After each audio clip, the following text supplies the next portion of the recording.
The cargo hold smelled like rust and fear. Sarah-chan pressed her back against the cold metal wall, counting the scratches she'd made on the floor with her fingernail. 47 days since the Vorthak traders had taken her from the mining colony on Europa. 47 days of being cargo instead of crew. The energy field that kept her contained hummed softly, a blue shimmer that hurt to look at directly. Beyond it, she could see other cells, other species trapped like her. Most had given up hope weeks ago.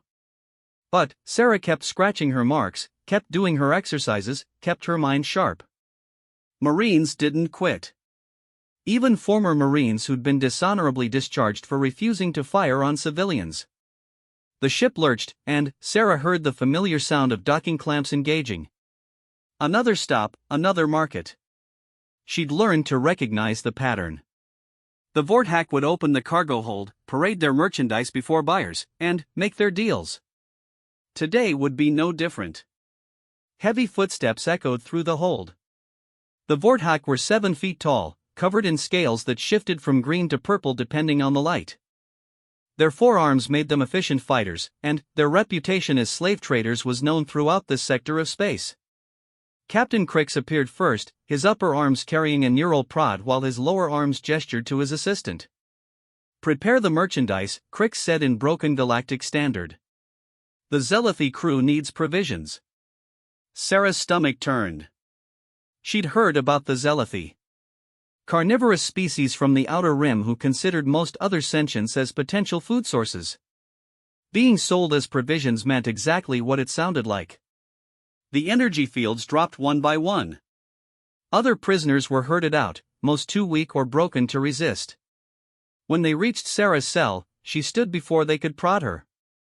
No point in wasting energy on a fight she couldn't win. Not yet. The marketplace was a cacophony of sounds and smells.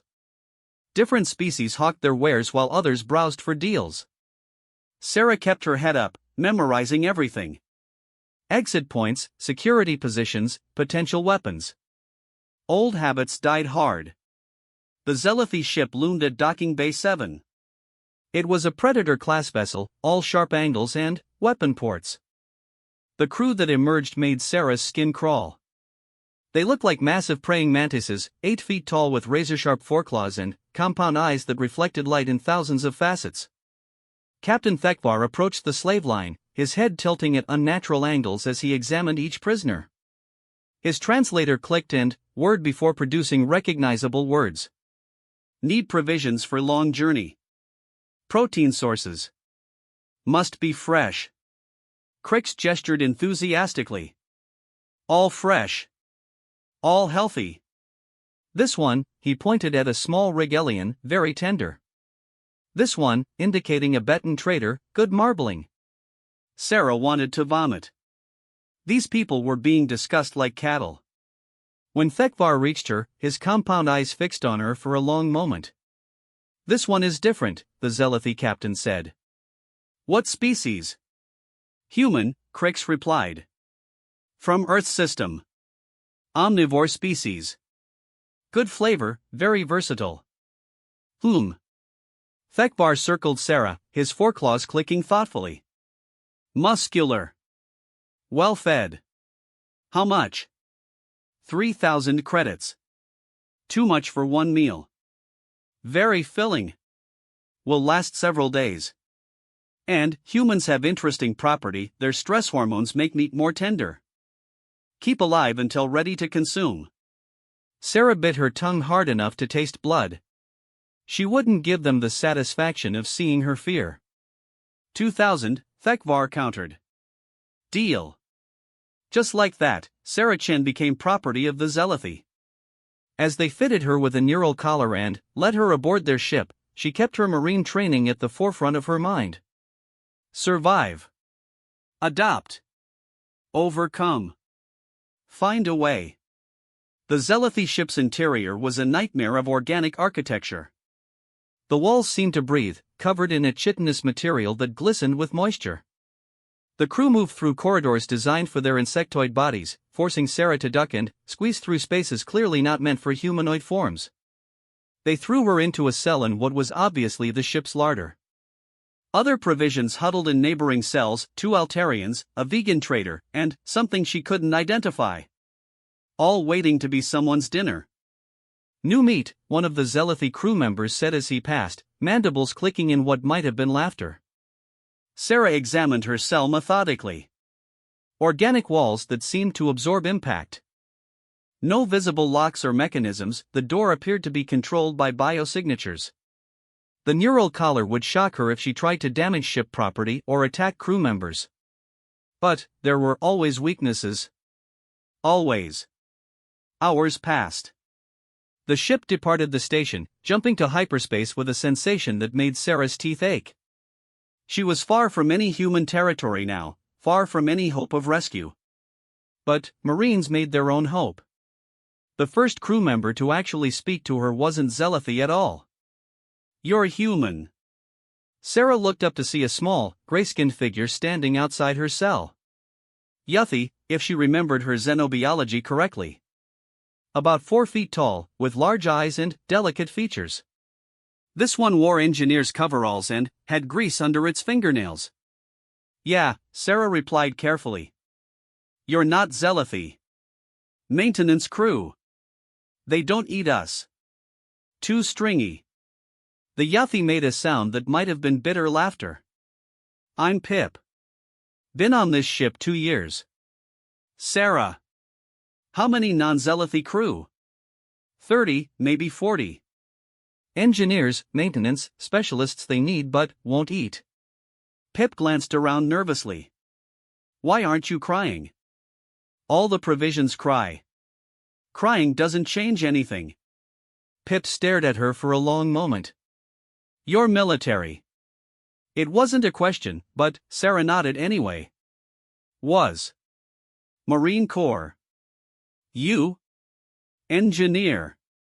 Was on a transport they raided. They kept me because I can fix their biosystems." Pip moved closer to the cell. "I should go.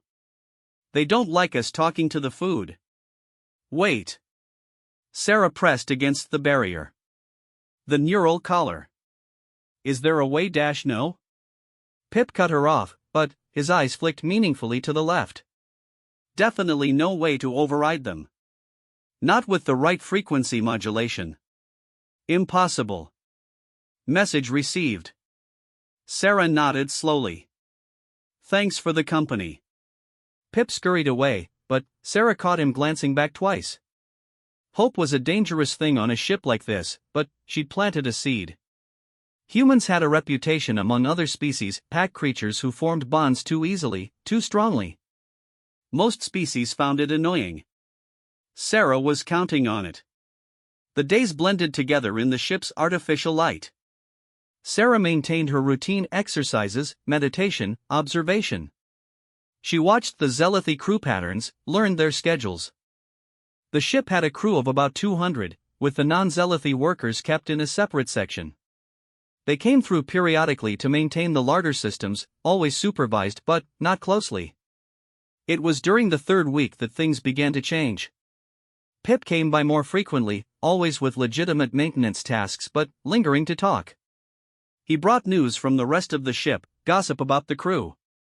Sarah shared stories about Earth, about humans, carefully chosen tales that emphasized loyalty, cooperation, the strength of human bonds. "We had a saying in the Marines," she told him one day. "No one left behind. Ever. Even if it's dangerous? Especially then. That's when people need you most."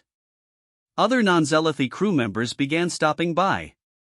A Rigelian named Soft Echo who worked in the kitchen. A pair of Centauri twins from the navigation department. Even a gruff Altarian miner named Grunt who maintained the weapon systems.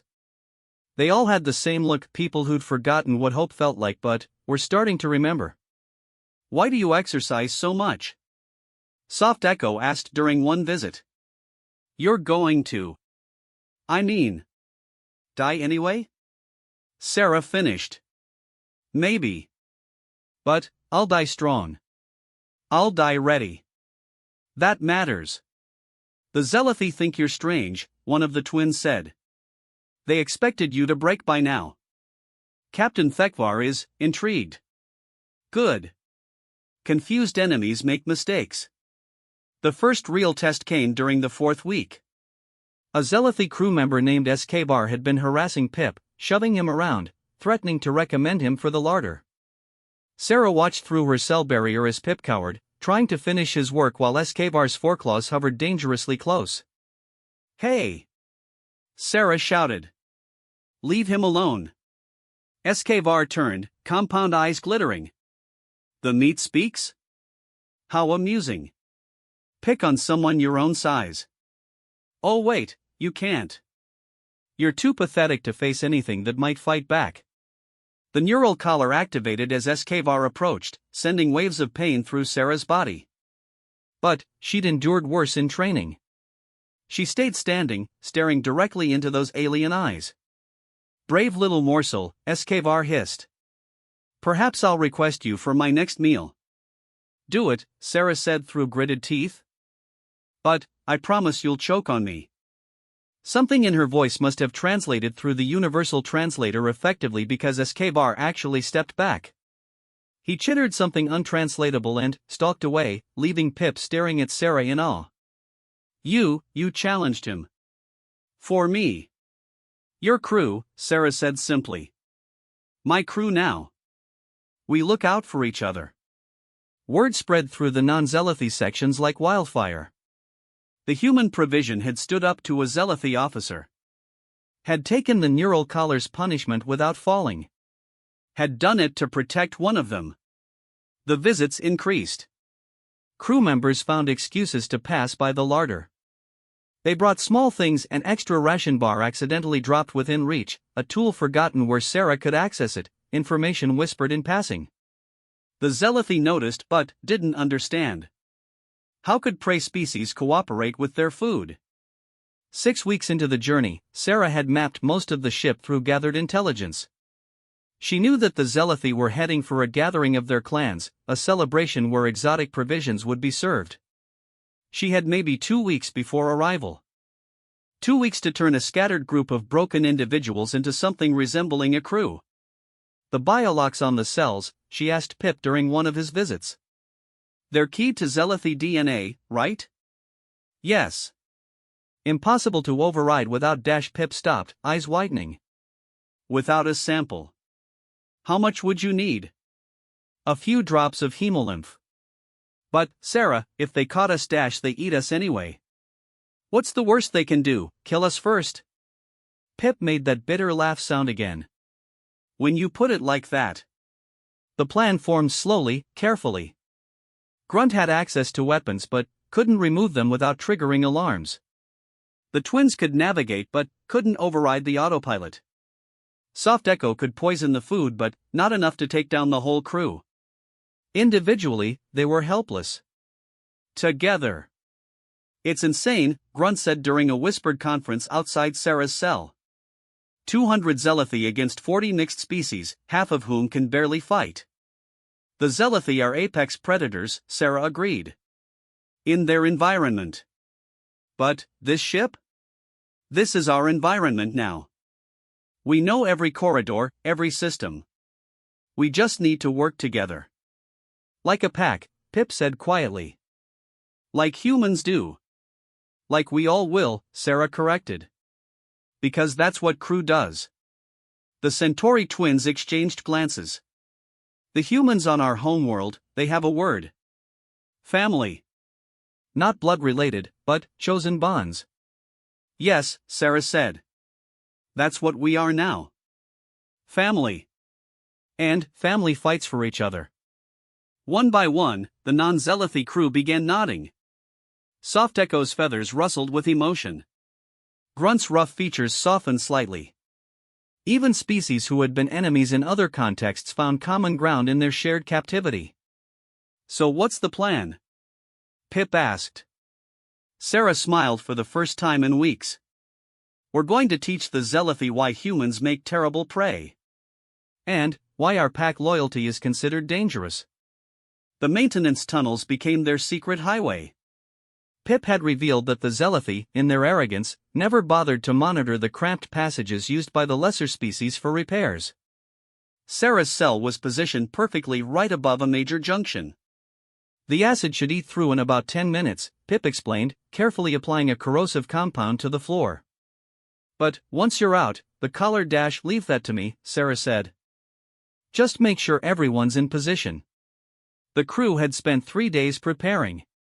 Soft Echo had been adding mild sedatives to the Zealothy food supply, not enough to notice, just enough to slow reflexes. The twins had programmed navigation errors that would be easy to fix but would require most of the bridge crew's attention. Grunt had been performing routine maintenance on weapons systems, introducing tiny flaws that would cause misfires at crucial moments.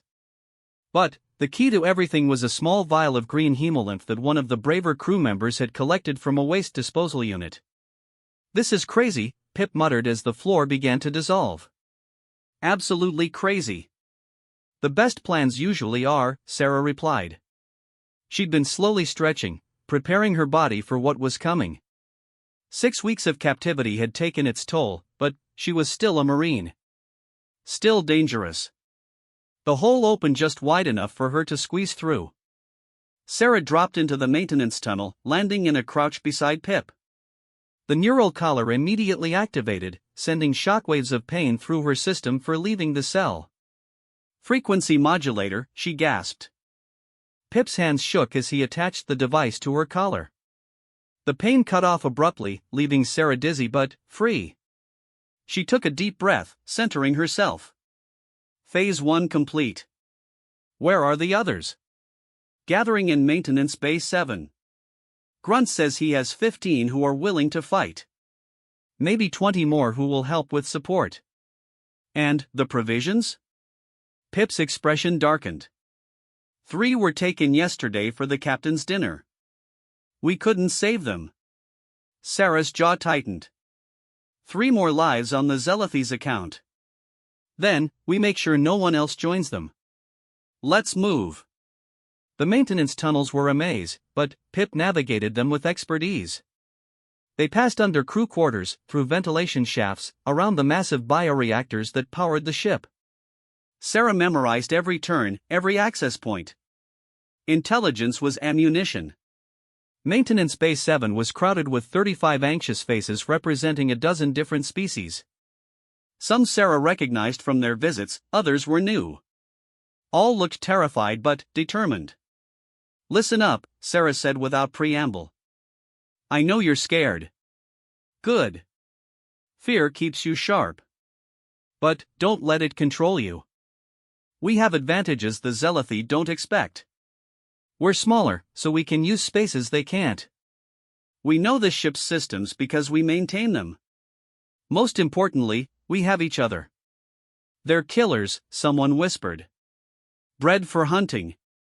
So am I, Sarah replied. Humans are persistence predators. We're not the strongest or the fastest, but we don't give up. Ever. And now you're part of my pack. That makes you persistence predators too. She outlined the plan quickly but thoroughly. Small teams would hit critical systems simultaneously: life support, navigation, communications, weapons. The Zealothy would be forced to split their attention, responding to multiple crises. Meanwhile, the main group would take the armory. Soft Echo, how long before the sedatives wear off? 6 hours, maybe 7. Then, we move in 5. Pip, the hemolymph? He produced the vial with reverent care. Enough for maybe a dozen applications. We'll need to be selective about which doors we open. Armory first, then, the bridge. Grunt, what's our weapon situation? The Altarian stepped forward. I've secured 6 plasma rifles and a crate of shock grenades. Not much against 200 Zealothy, but better than nothing. It'll do. Remember, we're not trying to win a straight fight. We're trying to create chaos, take control of critical systems, and force a surrender. They won't surrender, one of the twins said. Zealothy never surrender to prey. Sarah's smile was sharp. They've never faced humans before. Or a human pack. Trust me, they'll learn. The hours crawled by as final preparations were made. Sarah worked with the fighters, showing them basic combat stances, pressure points on Zealothy physiology that Grunt had identified. She'd never trained such a diverse group before, but they were eager students. The key is to stay together, she emphasized. Zealothy hunt alone. They won't expect coordinated attacks. Watch each other's backs. No heroes. We all go home or no one does. Home, Soft Echo said wistfully. I haven't thought about home in so long. Then, it's time to start, Sarah replied. Because we're taking this ship, finding the navigation records, and getting everyone back where they belong. Even you? Pip asked. Back to Earth? Sarah paused. Earth felt like a lifetime ago. She'd been exiled, her career destroyed for doing the right thing. But, looking at these people, her crew, her pack, she realized home wasn't always a place. We'll see, she said finally. First, we survive. Then, we worry about after. The chronometer on the wall showed 0200 hours ship time. Most of the Zealothy would be in their quarters, with skeleton crews manning essential stations. Perfect conditions for what they were about to do. Final equipment check, Sarah ordered. Remember your assignments. Team Alpha with me to the armory. Beta takes engineering. Gamma handles communications. Delta secures the provision holds, we're not leaving anyone behind. She looked around the room at faces filled with fear and determination in equal measure. These weren't soldiers. They were engineers and cooks and maintenance workers who'd been pushed too far. But sometimes that's all you needed. 6 weeks ago, I was cargo, Sarah said. Property to be consumed. But the Zealothy made a mistake. They brought a human on board. And humans have this annoying habit of making friends wherever we go. Of turning strangers into family. Of fighting like hell for that family. She held up a shock grenade, its surface gleaming in the harsh light. So let's go remind them why humans are classified as Deathworlders. And why our pack bonds are listed as a tactical threat in most military databases. A chorus of agreement rose from the assembled crew, clicks and whistles and growls and words in a dozen languages, all meaning the same thing, yes. Together. Family. Sarah activated the grenade's timer and smiled. Time to hunt the hunters. The revolution aboard the Zealothy ship Crimson Fawn began not with a roar, but with a whisper. Team Gamma slipped through maintenance shafts toward the communication array, their footsteps masked by the ship's ambient hum. Team Beta crawled through cooling ducts toward engineering. Team Delta moved like shadows toward the provision holds. And Sarah led Team Alpha through a service corridor that ran parallel to the main armory. 2 guards, Grunt whispered, peering through a ventilation grate.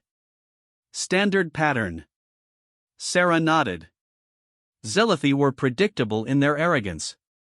They'd never had a slave revolt, so their security was designed to keep people out, not in. She carefully applied the precious hemolymph to the biolox sensor while Pip worked his technical magic on the secondary systems. 10 seconds, Pip breathed. Sarah counted down in her head, muscles coiled for action. The door slid open with barely a whisper. She rolled through low while Grunt went high. The first guard never saw them coming. Sarah's boot caught him in what passed for a knee joint while Grunt's massive fist connected with his head. The Zealothy dropped like a stone. The second guard managed half a click of alarm before 3 other crew members piled onto him. It was messy, desperate, but effective. Within seconds, both guards were unconscious and restrained with their own neural cuffs. Move! Sarah hissed. The armory doors responded to the stolen hemolymph, revealing racks of weapons most of the crew had only dreamed of touching. Take what you can carry. Prioritize distance weapons and defense gear. They worked with efficient desperation, arming themselves with plasma rifles, shock pistols, and personal shield generators. Sarah found a set of combat armor designed for a smaller Zealothy that almost fit. Not perfect, but better than nothing. Team Beta reporting, crackled through a stolen communicator. Engineering secured. Beginning system overrides. Team Gamma in position. Communications isolated. Delta has the provisions. Sarah, there are 20 more here. All alive but, barely. Sarah's heart clenched. 20 souls who'd been marked for death. Get them to safety first. We'll hold position. The armory was a treasure trove, but they couldn't linger. Sarah grabbed one more crucial item, a command override module that would give them access to restricted ship sections. If they could reach the bridge. An alarm pierced the air. So much for stealth. All teams, Phase 2. Sarah barked into the calm, make some noise. The ship erupted into chaos. In engineering, Beta Team began venting plasma from the reactors, not enough to cause damage, but enough to trigger every safety protocol. Lights flickered and gravity fluctuated as the ship's systems struggled to compensate. Gamma Team worked their magic on communications, flooding the Zealothy channels with a cacophony of signals, recordings, and feedback loops. The confusion was palpable as officers tried to make sense of multiple simultaneous failures. But it was Delta Team that struck the deepest blow. They freed not just the recent provisions, but found the holding areas where livestock was kept for longer journeys. 50 more souls in various states of despair, suddenly given hope and weapons. Sarah's team held the armory as Zealothy security forces converged on their position. The first wave ran straight into a barrage of plasma fire from desperate people who'd found their courage. Remember your training. Sarah shouted over the din-controlled bursts. Watch your angles. The Zealothy fell back, clearly unprepared for organized resistance. They'd expected to find escaped slaves cowering in fear. Instead, they faced determined fighters holding a defensible position. But Sarah knew they couldn't hold forever. The Zealothy would regroup, bring heavier weapons, overwhelm them with numbers. They needed to keep moving. Pip, how's that door coming? Almost. The Yathi engineer worked frantically on the armory's back in trance. Got it. Alpha Team, we're moving. Suppressing fire. They leapfrogged through corridors, heading for their primary objective. The bridge was 17 decks up and heavily fortified. But, with the ship in chaos and communications scrambled, they had a window. The maintenance shafts were their salvation once again. While Zealothy security searched the main corridors, Sarah's expanded force, now numbering some 40 fighters, climbed through the veins of the ship. They emerged at strategic points, struck hard, and vanished before organized resistance could form. Like ghosts, one of the freed provisions whispered. He was a Turellian, still weak from captivity but clutching a plasma pistol with grim determination. Like family, Sarah corrected. Ghosts fight alone. We fight together. Deck by deck, they climbed. The Zealothy response grew more frantic as reports filtered through their compromised communications. Engineering reported cascading failures. Security couldn't pin down the insurgents. And, somehow, impossibly, the ship's own systems seemed to be working against them. That was Pip's masterwork. The little engineer had spent 2 years learning every quirk of the bioship's neural networks. With the command override module, he could make doors seal at crucial moments, trigger false alarms to misdirect security, even adjust environmental controls to give their forces an edge. You're a genius, Sarah told him as they paused to regroup on Deck 15. Just motivated, Pip replied. His gray skin was flushed with exertion and excitement.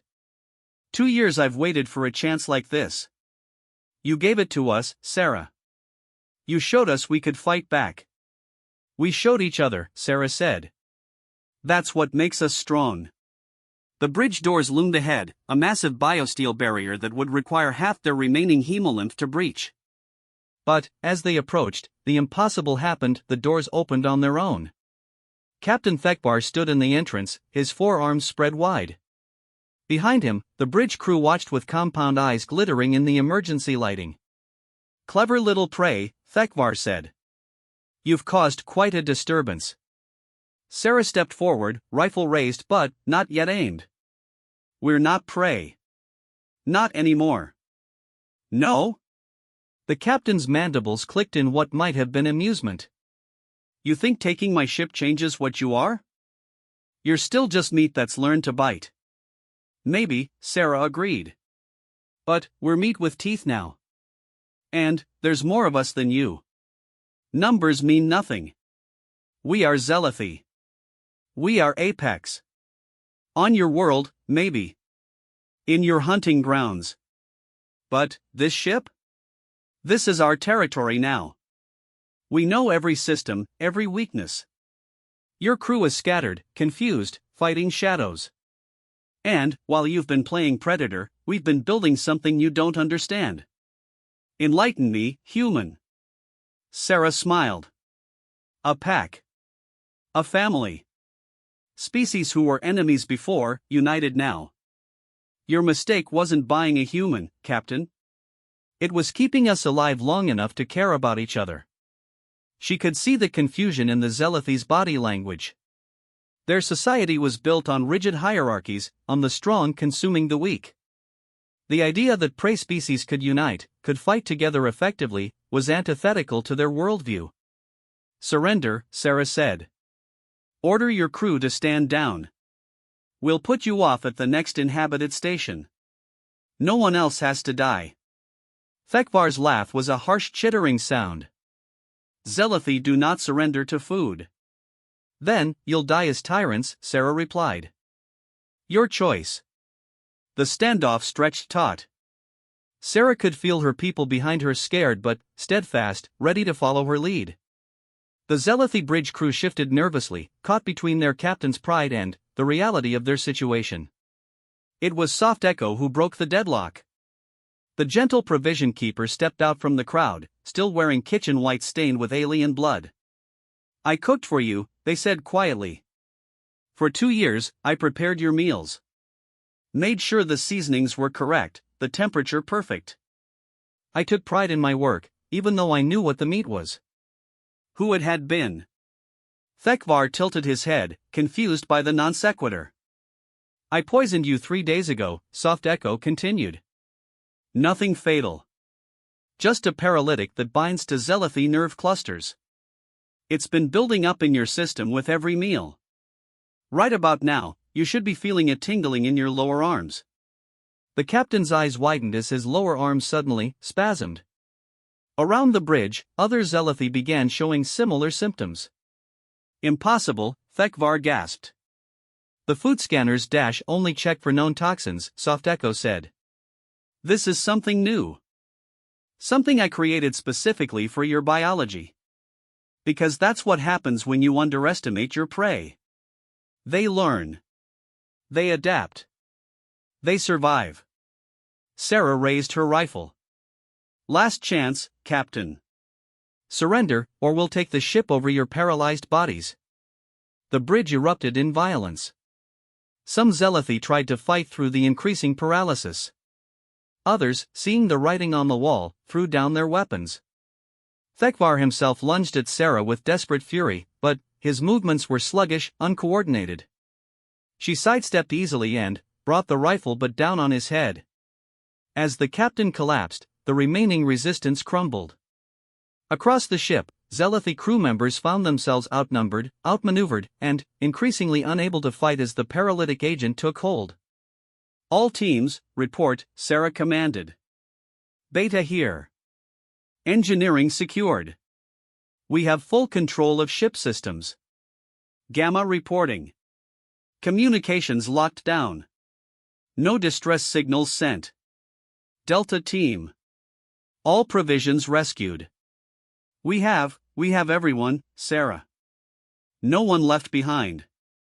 Sarah felt something tight in her chest finally loosen. They'd done it. Against all odds, they'd taken the ship. Pip, can you fly this thing? The engineer was already at the navigation console, his fingers flying over controls. With the twins' help? Absolutely. Where do we go? Sarah looked around the bridge at the faces of her pack. Dozens of species, united by shared struggle and an adapted human's stubborn refusal to give up. They were all looking at her, waiting for orders. Their chosen alpha. First, we find a station where we can drop off the Zealothy safely. We're not like them, we don't kill unnecessarily. She paused, thinking. Then, we access their navigation records. Find out where all these people came from. And, we take them home. All of them? Grunt asked. That could take years. Then, it takes years, Sarah said firmly. No one left behind. Ever. And, you? Pip asked quietly. Where's your home? Sarah looked at the stars spreading before them on the view screen. Somewhere out there was Earth, the world that had exiled her. But, here, on this ship, she'd found something else. Purpose. Family. Pack. Ask me again when everyone else is safe, she said. For now, let's get to work. We have a lot of people to take home. As the newly liberated crew took their positions, adapting to controls never meant for their appendages but making it work through sheer determination, Sarah allowed herself a moment of satisfaction. The Zealothi had bought her as backup food. They'd gotten something far more dangerous, a human with nothing to lose and everything to protect. And, as news of the Crimson Fong's liberation spread through the galaxy in the coming months, as more slave ships found their cargo increasingly restless and united, the word went out, never buy a human as food. Their pack loyalty is contagious. The revolution had begun with one Marine's refusal to break. It would spread on the wings of hope and the strength of unexpected family. And Sarah Chen, dishonored soldier turned accidental revolutionary, would shepherd her pack across the stars, keeping her promise. No one left behind. Not ever. The liberation of the Crimson Fong had been the easy part. Now came the real challenge, keeping 97 different species alive and working together while they crossed hostile space in a ship designed for their captors. Sarah stood on the bridge, watching stars streak past as they traveled through hyperspace. 3 weeks since they'd taken the ship, and already the cracks were beginning to show. Without a common enemy to unite them, old prejudices and species rivalries were resurfacing.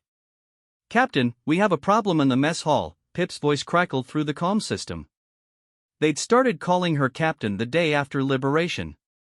Sarah had protested, but the title stuck. On my way, Sarah replied. She nodded to the twins, who had become her primary navigation team. You have the bridge. The mess hall was in chaos when she arrived. A group of Altarians had squared off against several vegans, with other species choosing sides or trying to stay out of the conflict. At the center of it all, Grunt was holding back one of his own people while Soft Echo tried to calm an agitated vegan trader. What happened? Sarah's voice cut through the noise like a blade. Everyone started talking at once, accusations flying in a dozen languages. Sarah raised her hand for silence, then pointed to Soft Echo. You. Report. Food distribution dispute, the provision keeper said wearily. The vegans say the Altarians are taking more than their share of the protein rations. The Altarians say that's because they need more calories for their metabolism. Both groups want me to adjust the distribution in their favor. Sarah surveyed the crowd, reading the tension in alien body languages she'd learned to interpret over the past weeks. This wasn't really about food. It was about fear, uncertainty, and the stress of confinement. Everyone sit, she commanded. When some hesitated, she added, that's an order. Grudgingly, the crowd found seats at the long tables. Sarah remained standing, walking slowly between them as she spoke. I know you're scared. I know you're tired. I know you want to go home. But fighting each other isn't going to get us there any faster. Easy for you to say, one of the Altarians grumbled. You humans can eat anything. You don't have our dietary restrictions. You're right, Sarah agreed, surprising him. I don't have your specific needs. That's why I rely on Soft Echo to figure out the fairest distribution. But, let me tell you what I do understand, hunger. She rolled up her sleeve, revealing old scars.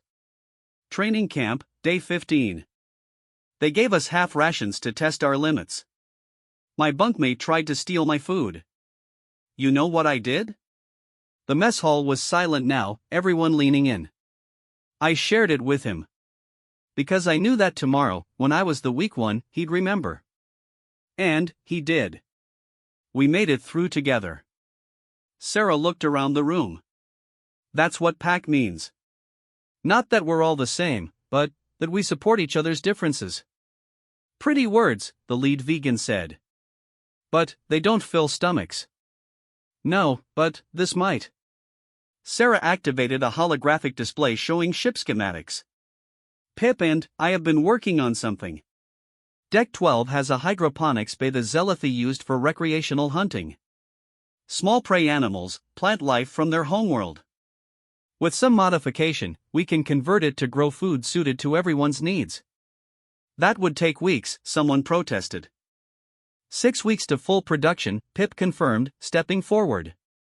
But we can start harvesting supplemental nutrition in 2. I've already drawn up plans for sections dedicated to different biological needs.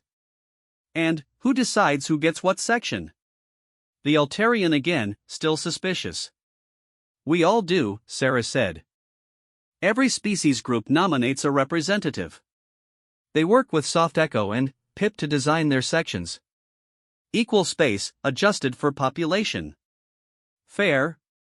Slowly, heads began nodding. The tension in the room eased fractionally. But that's future planning, Sarah continued. Right now, we need to address the immediate problem. Grunt, your people need more protein. Correct? The big Altarian nodded. And vegans need specific amino acids that are in short supply? Agreement from that side as well. Soft Echo, what about the Zealothi's private stores? The ones they kept for special occasions? The provision keeper's feathers rustled thoughtfully. High-grade protein supplements and rare nutrients. I'd forgotten about those. They're in a secured storage bay near the captain's quarters. Then, let's go shopping, Sarah said with a grin. Together. Altarians for the heavy lifting, vegans for the inventory management, everyone else for support. We're not just crew, we're family. And family shares the burden. It took an hour to break into the Zealothi stores, working together with skills each species brought to the table. The Altarian's strength, the vegan's attention to detail, Pip's technical expertise, and Sarah's tactical planning. When they finally cracked the storage bay, they found enough supplies to ease the shortage for weeks. But, more importantly, they'd worked together. Laughed together as they struggled with Zealothi-sized containers. Shared stories of their homeworlds while sorting supplies. By the time they returned to the mess hall, the earlier conflict seemed like a distant memory. This is just the beginning, Sarah told Soft Echo privately as they watched the crew share a meal. There'll be more conflicts. More challenges. But, we'll handle them, the gentle being replied. Because you showed us how.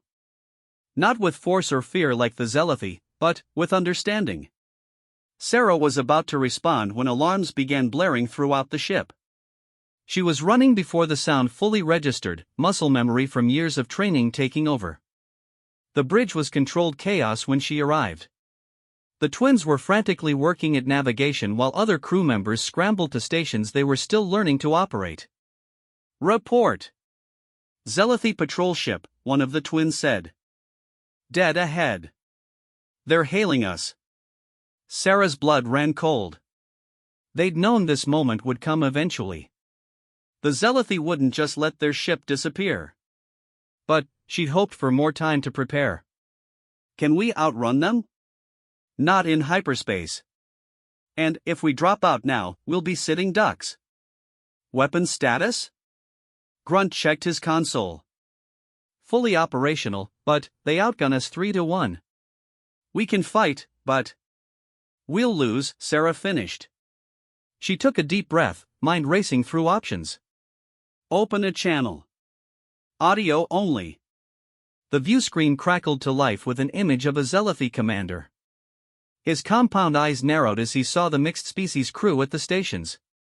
I am Commander Vex AR of the Zealothi hegemony. You will surrender the stolen vessel immediately and prepare to be boarded. Sarah stepped forward, keeping her expression neutral. I'm Captain Sarah Chen. This vessel is no longer under Zealothi control. We're on a humanitarian mission to return unlawfully taken individuals to their homeworlds. Captain? Vexayar's mandibles clicked in what might have been amusement. Prey cannot be captains. You will surrender or be destroyed. Counteroffer, Sarah said. You let us pass, and we don't broadcast what really happened on this ship to every species in the galaxy. You think threats will save you? Not threats. Truth. Sarah nodded to Pip, who began uploading files to a prepared transmission burst.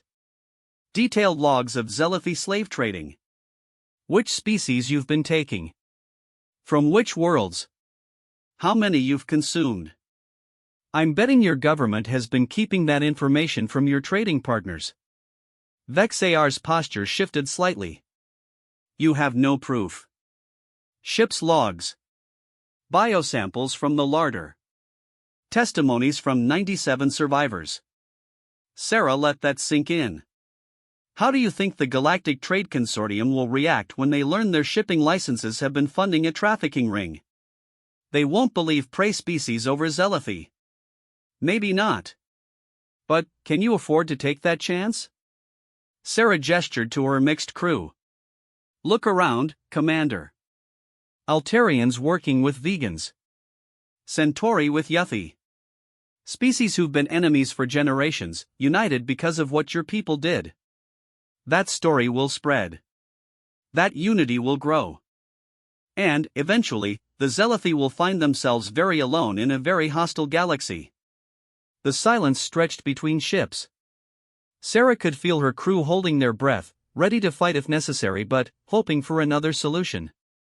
She'd taught them that strength wasn't just about weapons, it was about knowing when not to use them. What do you want? Vexayar finally asked. Safe passage to the nearest neutral station. No pursuit. No retaliation. Sarah paused. And information on any other Zealoty ships carrying provisions. We'll be collecting our people. Impossible. The hegemony would never dash. The hegemony doesn't have to know, Sarah interrupted. Officially, you never saw us. Your logs will show you investigated an anomaly that turned out to be sensor ghosts. Unofficially, you go back to your superiors and tell them the game has changed. Hunting sentience is bad for business, and we're bad for hunting. She could see Vexayar weighing his options. Fight and risk the information getting out even if he won. Let them go and face questions from his superiors. Or find a middle ground that saved face while avoiding a larger conflict. You have 1 hour, the commander said finally. After that, if any Zealoty vessel encounters you, you're fair game. Understood. And, Commander? Sarah waited until she had his attention. Tell your people what happened here. Tell them the prey learned to bite back. And, tell them it started with one human who refused to be food.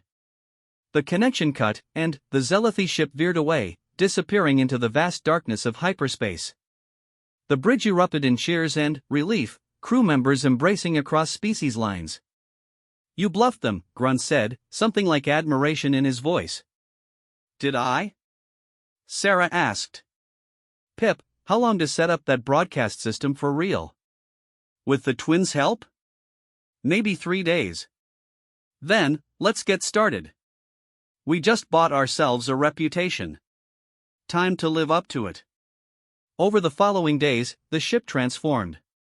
What had begun as desperate survival evolved into something more purposeful. The hydroponics bay came online ahead of schedule, with crew members from different species working side by side to tend plants from a dozen worlds. The communications array was modified to broadcast on frequencies used by slave species across the galaxy. And Sarah found herself not just commanding a ship, but building a movement. You've changed, Pip observed one evening as they worked on navigation charts. They'd identified 17 Zealoty vessels likely carrying provisions based on captured shipping data. When you first arrived, you were just trying to survive. Now I have people depending on me, Sarah finished. My pack. That changes everything. The crew's been talking. Some want to go home immediately. Others. Pip hesitated. Others want to stay. To help free more prisoners. Sarah wasn't surprised. She'd sensed the shift in mood. What had started as a desperate escape was becoming something larger. A chance to make a difference. "What about you?" she asked. "My family thinks I'm dead," Pip said quietly. 2 years is a long time. And this work we're doing, it matters. Maybe more than anything I've ever done. "We'll put it to a vote," Sarah decided. "Everyone gets a say. Those who want to go home, we take them. Those who want to stay and fight, they're welcome on my crew." The vote, when it came, was closer than expected. 43 chose to return to their worlds. 54 chose to stay. They parked at a neutral station at the edge of Consortium space, and Sarah watched as nearly half her pack prepared to leave. "You saved us," one of the departing vegans said. "We won't forget." "Save others," Sarah replied. "Tell our story. Make sure the galaxy knows what's happening out here." As the departing crew members filed off, new volunteers came aboard. Word had already spread through the station's underground networks. Former slaves, escaped prisoners, even free traders horrified by what they'd learned, all wanting to join the cause. "Captain Chen?" A young human approached, wearing civilian clothes but carrying himself with military bearing. "Jack Morrison, former Alliance Navy. I heard you're taking the fight to the slavers." Sarah studied him. "This isn't an official military operation, Morrison. No backup, no support, no rules of engagement. Just people doing what's right." "Sounds perfect," he replied. "Where do I sign up?" Within days, they had a crew of nearly 200. The Crimson Fawn was rechristened Liberation, its biohull modified with weapons and defenses jury-rigged from a dozen different technologies. They were still outnumbered, still outgunned, but now they had something the Zealoty didn't: purpose. Their first rescue operation was almost textbook. Using Pip's infiltration of Zealoty shipping networks, they identified a transport carrying exotic provisions to a frontier colony. The ship expected easy prey. Instead, they found the Liberation waiting in ambush. "Surrender your cargo and you won't be harmed," Sarah broadcast as their weapons locked on. "Refuse, and we'll take it anyway." The Zealoty captain tried to fight. It lasted less than 10 minutes. The Liberation S-crew, trained by Sarah in guerrilla tactics and united by shared purpose, overwhelmed the slavers' traditional strategies. They freed 37 prisoners and sent the Zealoty crew off in escape pods with a message: the hunt was over.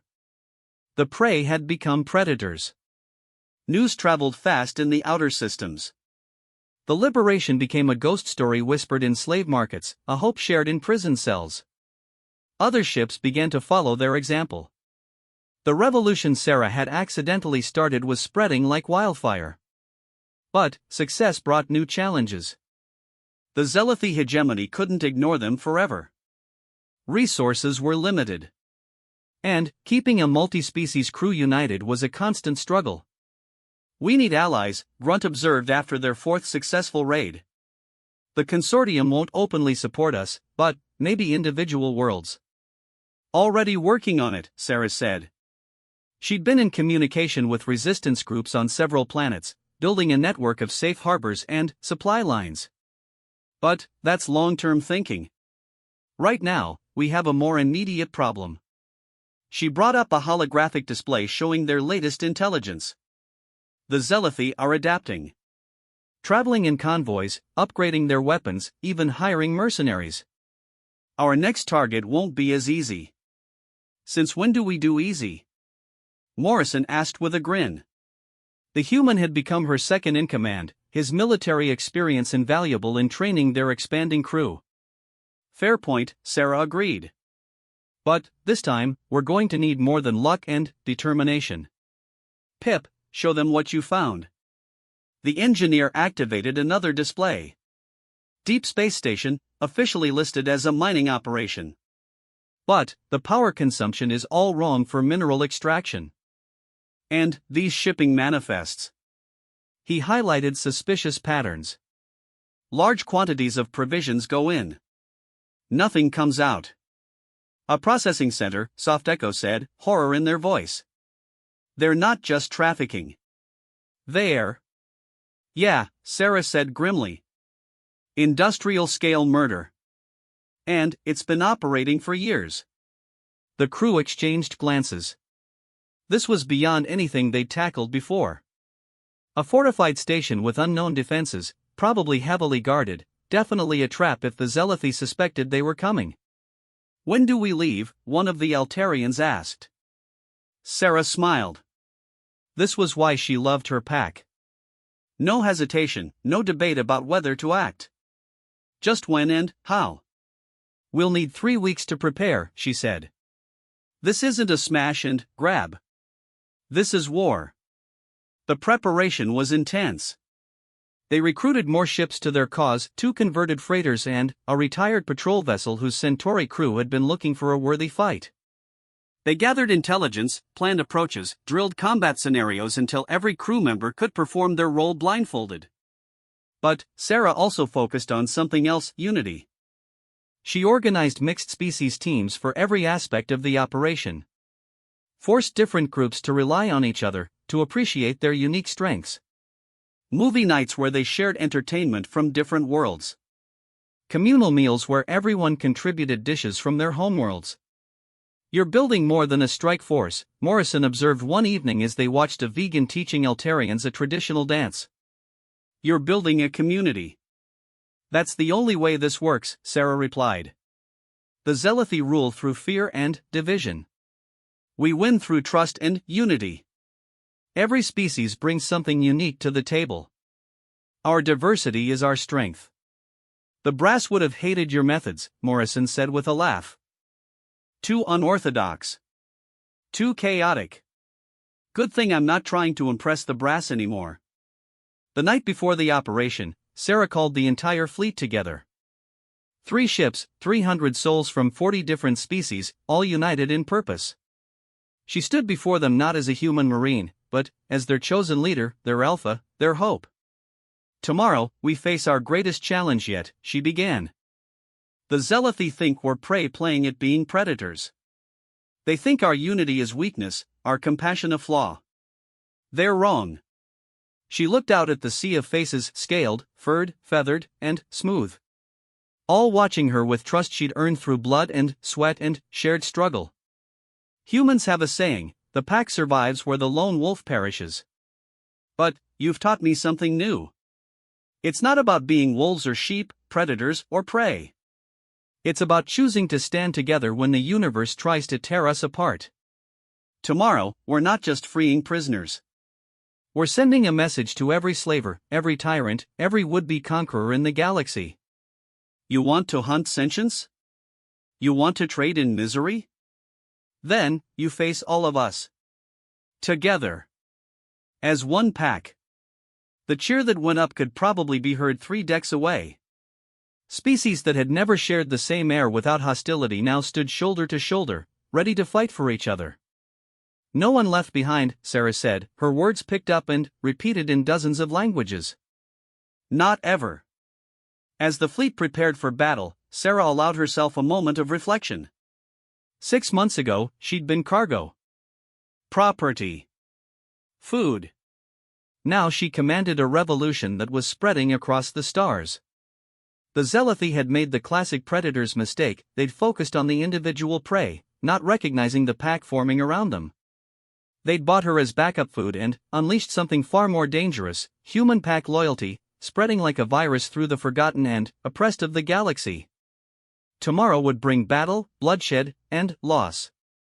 But also hope. And, in the end, hope was the most dangerous weapon of all. The chronometer counted down to the assault. Around Sarah, her pack made final preparations. Weapons were checked, armor adjusted, last messages recorded for loved ones. But there was no fear in the air, only determination. They'd started as prey. They'd become family. And, tomorrow, they'd show the galaxy that even the smallest prey, united, could bring down the mightiest predator. The hunt was over. The pack was rising, the Zealothi processing station hung in space like a metal cancer, all sharp angles and predatory efficiency.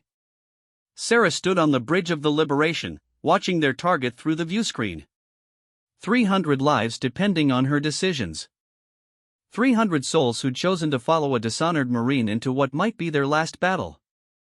Thermal scans show at least 400 life signs, Pip reported from his station. Most concentrated in the lower sections. The lower sections. Where the provisions were kept. Sarah's jaw tightened. Defense grid? Automated plasma turrets, electromagnetic barriers, and... Pip paused. They've upgraded since our last intelligence. Those look like military-grade neutron cannons. They were expecting us, Morrison said grimly. Good, Sarah replied. Let them think they're ready. Signal the fleet. We go in 5 minutes. Across 3 ships, her pack made final preparations. The plan was complex by necessity. A direct assault would be suicide. Instead, they'd use what had always been their greatest strength, diversity and unpredictability. All teams, check in, Sarah commanded. Strike Team Alpha ready. That was Grunt, leading the Altarian Heavy Assault Unit. Beta Team standing by. The Twins, commanding the Swift Retribution, one of their allied vessels. Gamma Infiltration Unit prepared. A mixed group of smaller species who could access maintenance shafts and ventilation systems. Delta Medical ready. Soft Echo had trained a trauma team, knowing casualties were inevitable. Remember, Sarah broadcast to all teams, we're not here to conquer. We're here to liberate. Minimum casualties on both sides if possible. But, if they force our hand. She let the sentence hang. They all knew the stakes. Captain, Jack Morrison stepped beside her. The crew wanted me to tell you something. Whatever happens today, following you has been an honor. Sarah looked at her second-in-command, this human who'd given up a comfortable retirement to join their cause. The honor's mine, Jack. All of ours. Now let's go save some people. The attack began with deception. The Swift Retribution broadcast a distress signal, claiming engine failure and requesting emergency docking. While station security focused on them, the Defiant Hope, their third vessel, dropped out of hyperspace on the opposite side, weapons hot but not firing. A threat to draw attention. And the Liberation came in from below, using the station's own bulk to mask their approach. Gamma Team, you're up, Sarah commanded.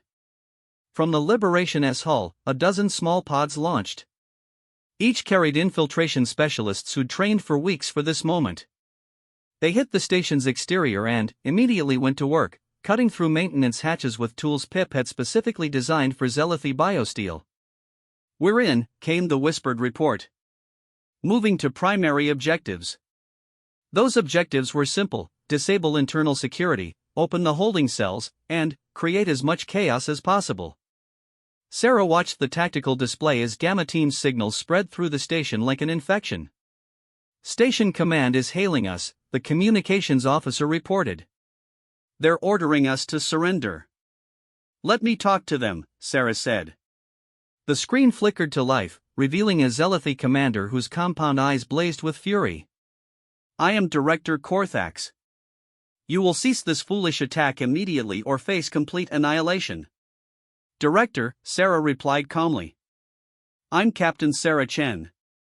You might have heard of me. I used to be cargo. She saw the recognition flicker across alien features. Her name had indeed spread through Zealothy networks, usually accompanied by curses. You're the human who started this infection, Korthax spat. I prefer to call it liberation. Surrender the station and release all prisoners. This doesn't have to end in bloodshed. Prey does not make demands of predators. We're not prey anymore, Sarah said. Haven't you figured that out yet? Your whole worldview is based on a lie. You're not apex predators. You're just bullies who got too comfortable. And now you're facing something you don't understand: people who care about each other more than they fear you. An explosion rocked the station. Gamma Team had reached the power generators. That's your main security grid going offline, Sarah noted conversationally.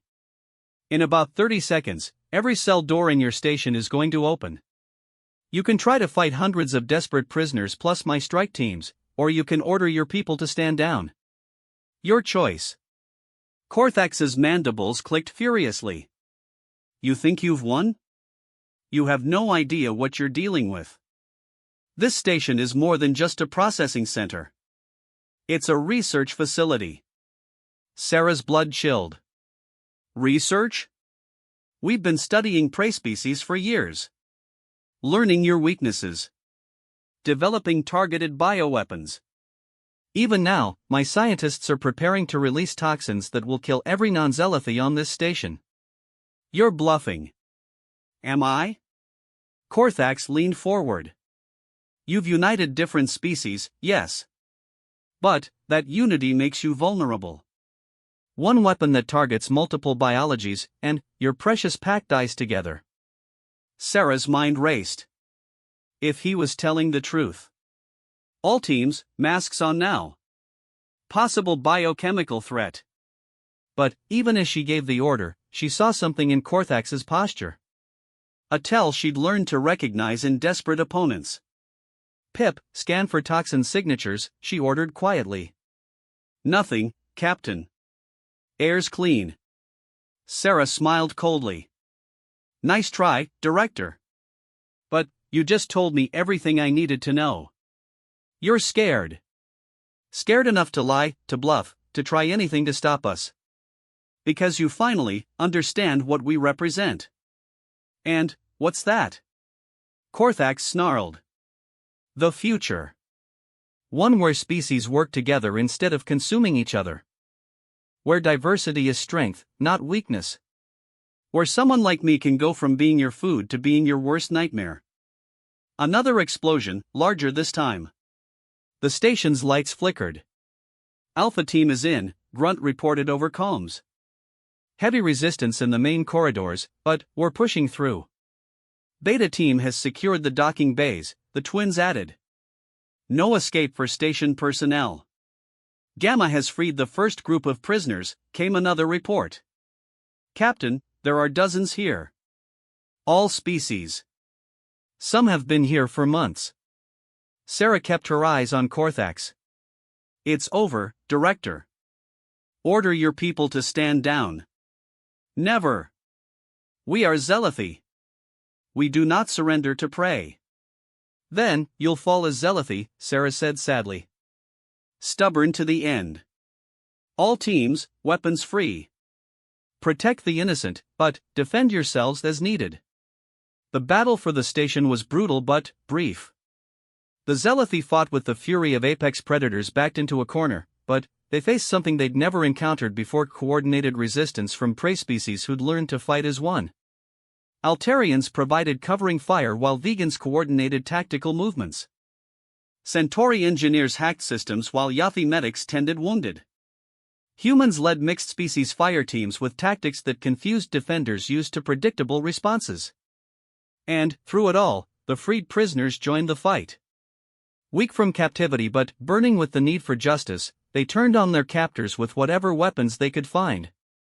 Sarah led from the front, her marine training adapted to commanding a multi-species force.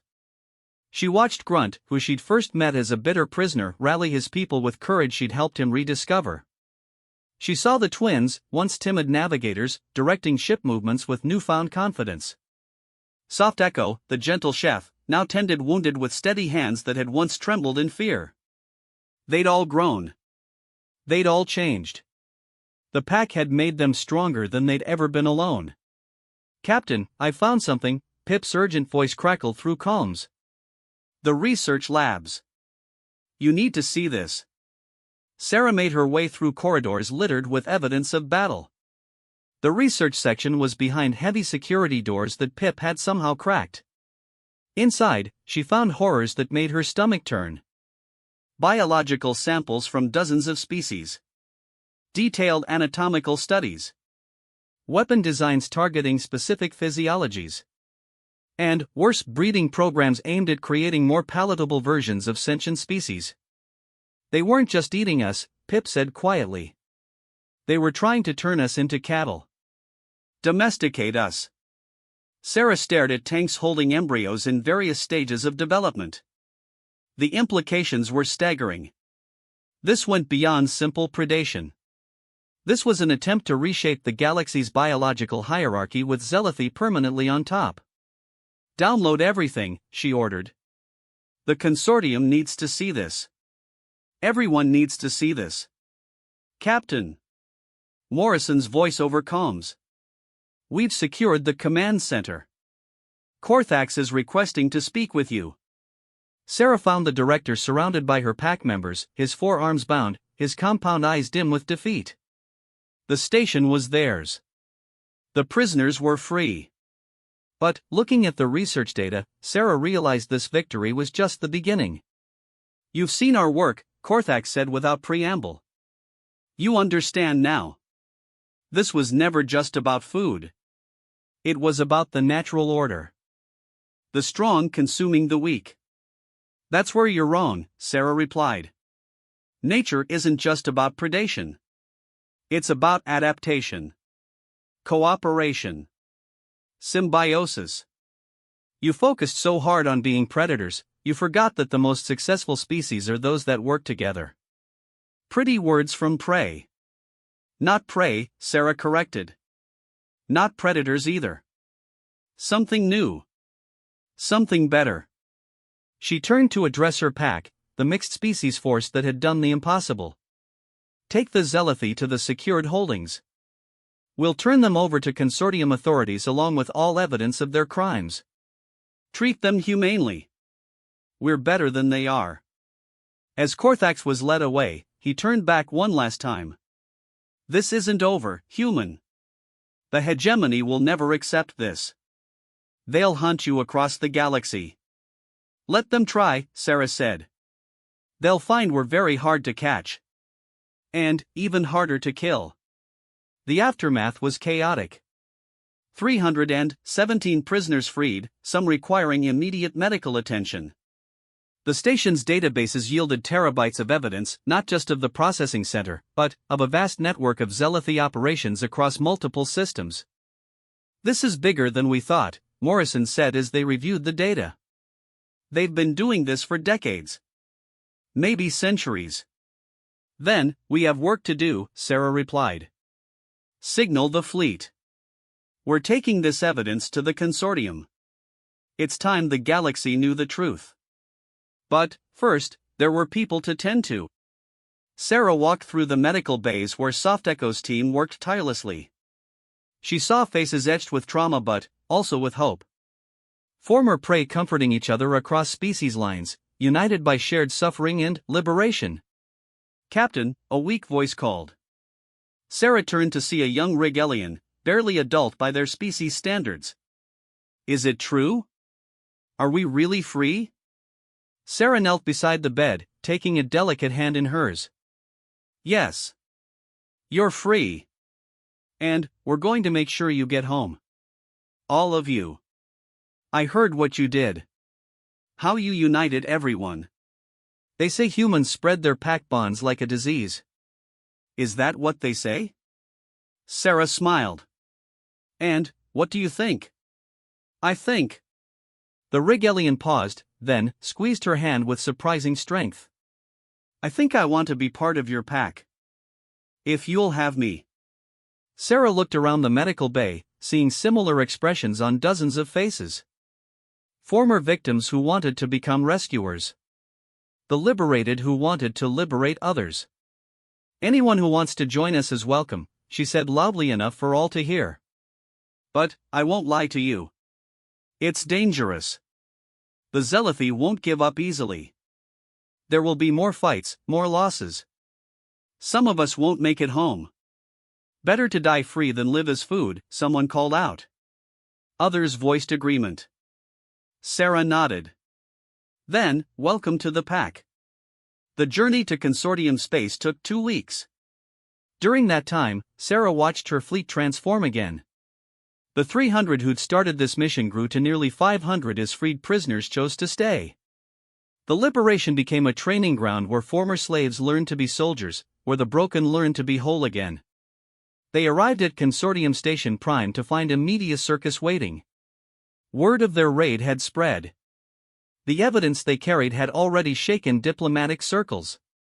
And Sarah Chen, the human who'd gone from cargo to captain, had become a symbol of resistance. Captain Chen. Reporters from a dozen species crowded forward as she disembarked. Is it true you've uncovered a Zealothy conspiracy to domesticate sentient species? The evidence speaks for itself, Sarah replied. We're turning it over to consortium authorities. What matters is that hundreds of people are free who weren't before. And we won't stop until everyone is. The Zealothy ambassador claims you're pirates and terrorists. The Zealothy also claim that eating sentient beings is their natural right, Sarah countered. You'll forgive me if I don't value their opinion. The consortium hearings were a battle of their own. Zealothy representatives argued for maintaining the status quo, claiming their practices were cultural and protected. Sarah and her pack presented evidence of systematic atrocities, of plans that threatened every non-Zealothy species. You speak of unity between species, the consortium chairman, an ancient Etherian, observed. Yet historically, such unity has been impossible to maintain. What makes your pack different? Sarah stood before the assembly, her crew arrayed behind her, living proof of what she was about to say. Because we choose it, she said simply. Every day, we wake up and choose to trust each other, to fight for each other, to believe in something better. The Zealothy thought making me property would break me. Instead, it showed me that when you have nothing left to lose, you can find everything worth fighting for. She gestured to her diverse crew. They call human pack bonding a contagion, a virus that spreads to other species. They're right. But it's not a disease, it's evolution. The next step in galactic civilization. One where we're defined not by what we are, but by who we stand with. The deliberations took days. During that time, more ships arrived to join Sarah's fleet. The revolution she'd accidentally started was becoming a movement. Former slaves, idealistic volunteers, even military units whose governments quietly supported the cause. When the verdict came, it was everything they'd hoped for. The consortium condemned Zealothy practices, imposed sanctions, and officially recognized Sarah's fleet as a legitimate liberation force. The Zealothy walked out in protest, but they were now pariahs on the galactic stage. So what now? Morrison asked as they watched the Zealothy delegation storm off. We've won. No, Sarah corrected. We've just begun. There are still slave ships out there. Still processing centers. Still people waiting for rescue. She turned to address her expanded fleet, now 15 ships and over 2,000 souls from 50 different species. Her pack had grown beyond anything she could have imagined. 6 months ago, the Zealothy bought me as backup food. They thought they were purchasing meat. Instead, they purchased their own downfall. Because they didn't understand the most dangerous thing about humans, we make friends everywhere we go. We form bonds that transcend species, that ignore traditional boundaries. She looked out at the sea of faces, each one a story of survival and choice. They created me to be consumed. Instead, I became a catalyst. We became a pack.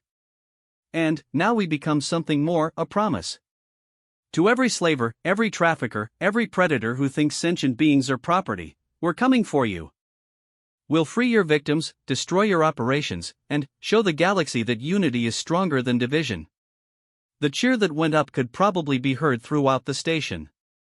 As Sarah stood there, surrounded by her chosen family, she thought back to that cold cell on the Zealothy ship. The scared Marine who'd counted days and scratches on the floor.